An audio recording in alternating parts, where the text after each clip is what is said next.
Le facteur de base en navigation est souvent une source de questions, de questionnement plutôt.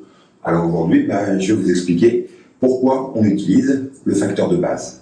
La formule de base de la navigation, c'est distance égale vitesse par le temps. Là-dedans, on a la distance en nautical miles, la vitesse en nœuds et le temps en heures. Ça ne nous arrange pas tellement quand on fait de l'avion. Nous, on voudrait le temps en minutes. Alors, on dit que la distance est égale à la vitesse multipliée par le temps et on divise par 60, puisque dans une heure, il y a 60 minutes. Dans cette formule-là, la distance ne va pas nous intéresser vraiment. La distance, on la connaît en navigation. Il suffit de mesurer sur la carte. Mais il y a autre chose qui nous intéresse beaucoup, c'est le temps. Ça, on doit le calculer. Alors, on va le faire sortir de cette égalité.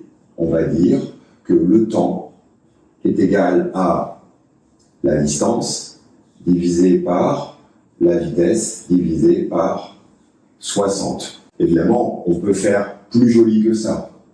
On dira que c'est la distance multipliée par 60 divisé par la vitesse. On obtient enfin quelque chose qui nous intéresse vraiment. Ce terme-là, que j'isole, est un terme qui va rester constant pendant notre navigation.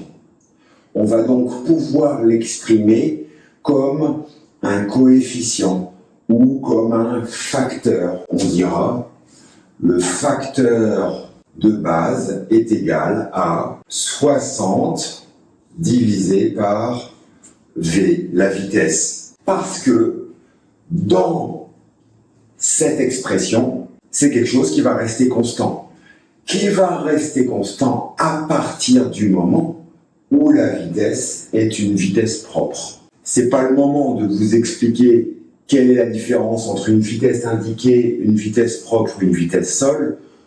Vous pouvez aller voir ça dans un autre cours.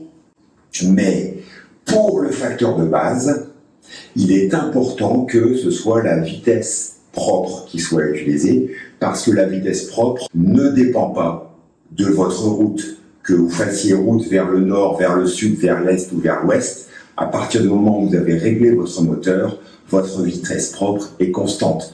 Dans notre exemple à nous, je vous ai mis ici un petit PA28, Fox Oscar India Québec Zulu. Sa vitesse propre est de 120 nœuds. Que devient le facteur de base? Eh bien, il s'exprime comme 60 sur 120, ou alors 1 sur 2. Qu'est-ce que ça veut dire quand on parle de facteur de base? Eh bien que en 1 minute, je parcours 2 nautical miles. C'est ça qu'exprime le facteur de base. Le facteur de base est combien de temps il me faut pour parcourir une distance. Eh bien ici, c'est égal à 0,5. Il me faut une demi-minute pour parcourir 1 nautical miles. C'est ça le facteur de base. Alors comment nous on peut l'utiliser?